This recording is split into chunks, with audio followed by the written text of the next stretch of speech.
আসসালামু আলাইকুম। আশা করছি সবাই ভালো আছেন।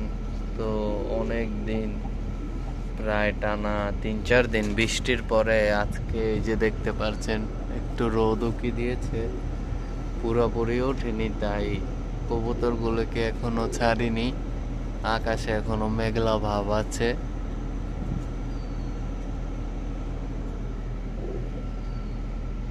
যদি এই মেঘলা ভাব কেটে রোদ ওঠে তাহলে আজকে কবুতরগুলোকে একটু রোদে দেব, ছাড়বো, কারণ তারা প্রায় 3-4 দিন ধরে এভাবে আটকা রয়েছে।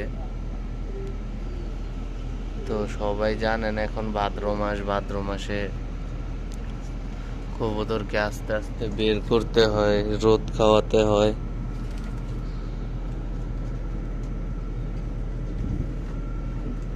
যারা কবুতরকে এখন বের করবেন তারা আস্তে আস্তে বের করবেন, ওদের নিজের মন মতোই থাকতে দেবেন, কবুতরকে উড়াবেন না। কারণ দেখা যায় এখনো কিছু কবুতর কানি পাকে থাকে, আবার এখনো পুরোপুরি মল্টিং কিছু কবুতরের কমপ্লিট হয়নি। তো এতে কবুতর উড়ালে কবুতরের প্রবলেম হতে পারে।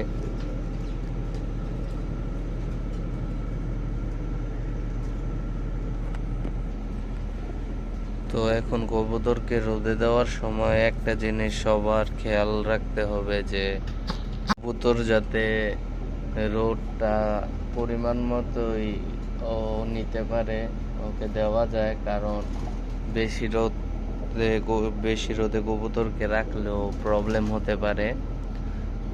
যেমন আমি আপনার যা করি তা হলো 6টা, 6:30টার দিকে আপনার নরগুলোকে ছেড়ে দিই।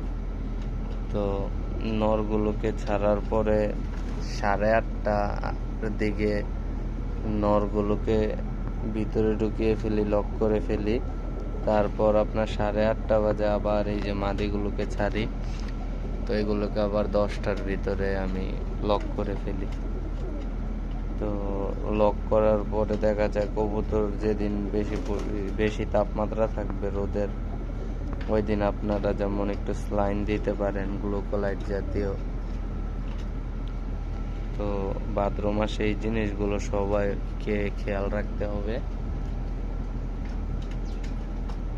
যাতে কবুতরের ক্ষতি না হয়। কারণ একটা কবুতর আনফিট হয়ে গেলে বা কবুতরটার কোনো প্রবলেম হলে সেই কবুতরটাকে ঠিক করতে ভালো সময় লেগে যায়, যেহেতু সামনে সিজন আসছে। তো সবাই কবুতর উড়ানোর দিকে ফোকাস দেবে।